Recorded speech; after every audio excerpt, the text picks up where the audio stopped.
It starts quietly. No one notices at first. You're 7 years old, staring into the eyes of a parent who is falling apart. Maybe it's addiction, maybe it's anger, maybe it's just the hollow silence of someone, too broken to show up, and without words, something ancient clicks in your small mind. If I don't hold everything together, no one will. This is how a child disappears, not physically but psychologically. They smile more, they cry less. They learn to read the room before they speak. They become the emotional thermostat of the household. They become small adults, long before their minds are ready, and the world praises them for it.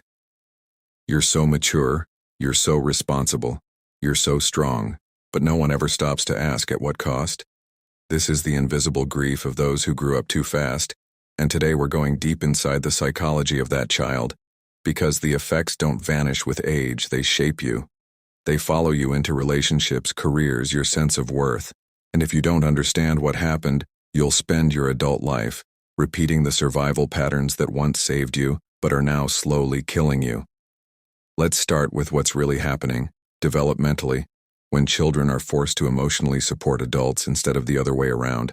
Psychologists call this parentification. It's when a child becomes the caregiver, the peacekeeper, the therapist, the protector. This isn't just unhealthy, it rewires the brain because when a child is consistently put in charge of emotional regulation, either their own or others, it creates something called hypervigilance. You're always scanning for danger. You walk on eggshells. You learn that love is a transaction. You give peace and maybe they'll give you safety. You learn that your needs are dangerous and theirs are urgent, so you disappear, not physically but emotionally, and in your place grows a version of you that performs well. You become the good child, the quiet achiever, the therapist friend, the one who never asks for anything, and you wear that identity so convincingly that even you forget it's a mask. But deep down something hurts, something aches because the inner child you buried didn't die. They're still in there screaming silently, "Why didn't anyone protect me?" As you grow older, the symptoms become more complex. You might become hyper-independent. You refuse help, push people away, or never feel truly safe in love. You might feel numb during happy moments because joy feels unfamiliar, unearned, even dangerous. You might struggle to rest because productivity is the only way you've ever felt worthy, and worst of all, you might not even realize you're still stuck in survival mode because when dysfunction is normalized early, your nervous system accepts chaos as baseline. Stillness feels wrong. Peace feels suspicious. Love feels like a debt you'll have to repay. This is the psychology of a child forced to grow up too fast. It's not just sadness. It's a complex trauma that reshapes how you view the world and, more importantly, yourself. Now you may ask, why would any child willingly take on that role? Because children will do anything for attachment, even abandon themselves. The choice is never conscious. It's biological in the absence of safety. The child sacrifices authenticity for belonging. That's not weakness, that's intelligence, that's instinct. But the tragedy is this. What saved you then imprisons you now. So many of us are walking around as high-functioning adults with deeply neglected inner children. Pulling the strings we overachieve to earn love. We stay silent to avoid abandonment. We take care of everyone, but secretly wish someone would just ask if we're okay. And that fantasy that someone will notice, you're not as strong as you pretend to be. That maybe, just maybe, you'll finally get to fall apart and be held. That is the unmet need not of your adult self, but of the child who never got to be a child.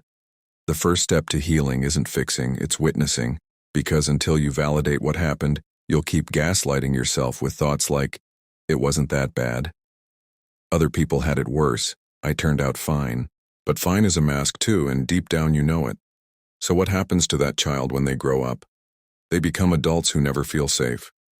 Even in calm rooms, they become lovers who can't trust softness. They become givers who can't receive. They become the kind of people who apologize for crying, flinch at compliments, and confuse exhaustion with success.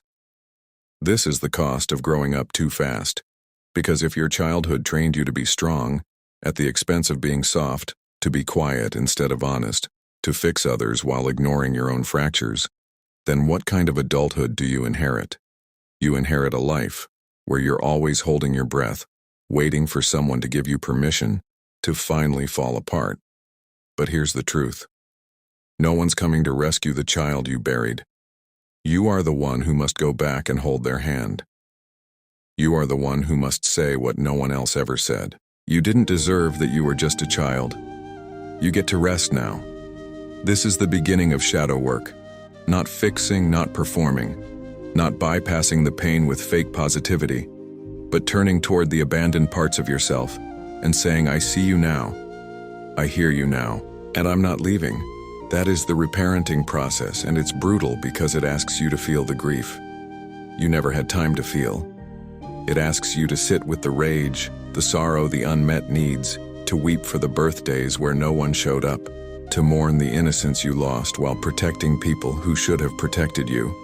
But that grief, it's not weakness. It's proof that you're healing, because what was once frozen is finally falling. Now let's talk about how this survival pattern shows up in adulthood subtly, tragically, and often invisibly. You might become a therapist in all your friendships, but never let anyone truly see you. You might be praised for your independence, when deep down you're terrified of being a burden. You might be in relationships where you overfunction, always fixing, managing, over-explaining, and wondering why you feel resentful. You might struggle with boundaries because saying no still feels like betrayal. These are not personality traits, they are coping strategies. Learned, conditioned, and the good news, unlearnable. But only when you stop idolizing your strength and start honoring your wounds.